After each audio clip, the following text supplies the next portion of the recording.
మన సనాతనమైనటువంటి మన ఋషుల మేధాశక్తి వండర్ఫుల్ అబ్బా. పాపం వాళ్ళు ఎక్కడ అబద్ధాలు చెప్పలా.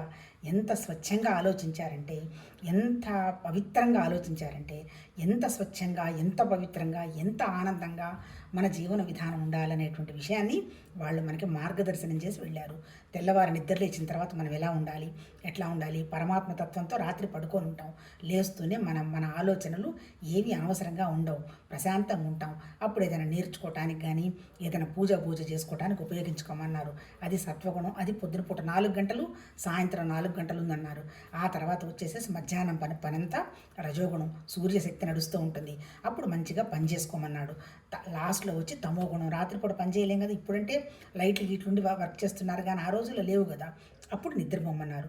అంటే ఏంటి, 24 గంటల్ని సత్వగుణానికి, తమో గుణానికి, రజోగుణానికి ఎలా విభజించుకోవాలి, తర్వాత సంవత్సరాన్ని 3 ఏది వర్షాకాలం, ఎండాకాలం, చలికాలం ఎట్లా ఉపయోగించుకోవాలి, ఆ తర్వాత మనస్థితిని నిద్రలేచిన తర్వాత, పడుకున్న తర్వాత మనం ఆలోచిస్తున్నప్పుడు మనం ఎలా ఉపయోగించుకోవాలి, ఇలా వండర్ఫుల్గా చెప్పటం జరిగిందప్ప. ఇంకా ఎంత అద్భుతంగా చెప్పారంటే, ఏ పని చేసినప్పుడు ఎలాంటి ఆహారం తీసుకోవాల్సి వస్తుంది అని చెప్పారు.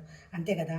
ఇప్పుడు ఊరికి కూర్చొని ఏమి పని చేయకుండా ఊరికి చదువుకోవటము, చెప్పటం అనే పద్ధతి ఉందనుకోండి, అప్పుడు మేధస్సు పెరిగి ఎక్కువ మాటికి ఫుడ్ మీదకి వెళ్ళకుండా ఉండాలి అంటే సత్వగుణమైన ఆహారం ఏంటి, నెయ్యి అంటే, తర్వాత ప్రోటీన్కి సంబంధించిన ఫుడ్డు, ఇవన్నీ తీసుకుంటే ఏంది మాటికి వెళ్ళరు. అందుకని యోగులు ఒక్క రోజుకి ఒక పూట భోజనం చేస్తే అన్నారు. తర్వాత రెండు సార్లు చేస్తే భోగం అన్నారు. 3 సార్లు చేస్తే రోగం అన్నారు. అన్నీ మనకి ఈ ప్రిన్సిపల్స్ అన్నీ పెట్టినవన్నీ ఇప్పుడు సైంటిఫిక్గా ప్రూవ్ అయ్యి మనకి చెప్పడం జరుగుతుంది. ఇంటర్మీడియట్ ఫాస్టింగ్ అంతే కదా, 16 అవర్స్ ఫాస్టింగ్ అని. ఆ తర్వాత ఇంకోటి ఏం చెప్పారు, రజోగుణం వాడు పని చేయాలి. అందుకని అది తిన్నారా ఇది తిన్నారా అని మ్యాటర్ కాదు. అంటే ఏంటి అంటే ఆలోచనలు, మా శరీరం పనిచేయాలి కాబట్టి వాళ్ళు తీసుకునే ఆహారం కూడా కరెక్టే. కాకపోతే ఏంటి, అది కావాలి ఇది కావాలని ప్రపంచం చుట్టూ పరిగెడుతూ తనకేదో పేరు తెచ్చుకోవాలంటున్నప్పుడు అప్పుడు మనశ్శాంతి అంటూ ఉండదు. చిన్నగా అప్పుడు కొంచెం సత్వాహారానికి తీసుకుంటూ సత్వానికి మారితే మెయింటైన్ చేస్తాడు, బ్యాలెన్స్ అన్నాడు. ఇప్పుడు తమో గుణంలో ఉంటే అసలు ఏం తెలియదు, ఏం తిన్నామో తెలియదు, ఏం చేస్తున్నారో తెలియదు.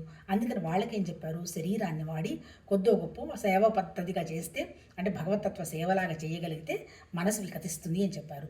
ఎంటైర్ భగవద్గీత చెప్పింది మన బుద్ధిని ఎలా వికాసం చేసుకోవాలి అనేదే చెప్పింది.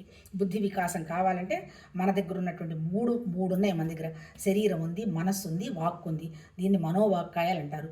ఈ మనోవాక్కాయ తపస్సు ఎలా జరగాలో చెప్పారు. శరీరం ఏంటి, జ్ఞానము అదంతా ఉన్న వాళ్ళని గౌరవించడం, గురువుల దగ్గర నేర్చుకోవటము, శుచిగా ఉండడము ఏంటి శారీరక తపస్సు. అంతే తప్ప హిమాలయాలకు వెళ్ళడం, ఒంటి కాలం మీద నిలబట్టడం చెప్పాల. రెండో తపస్సు వచ్చి వాచిక తపస్సు, మంచి మాట మాట్లాడటం,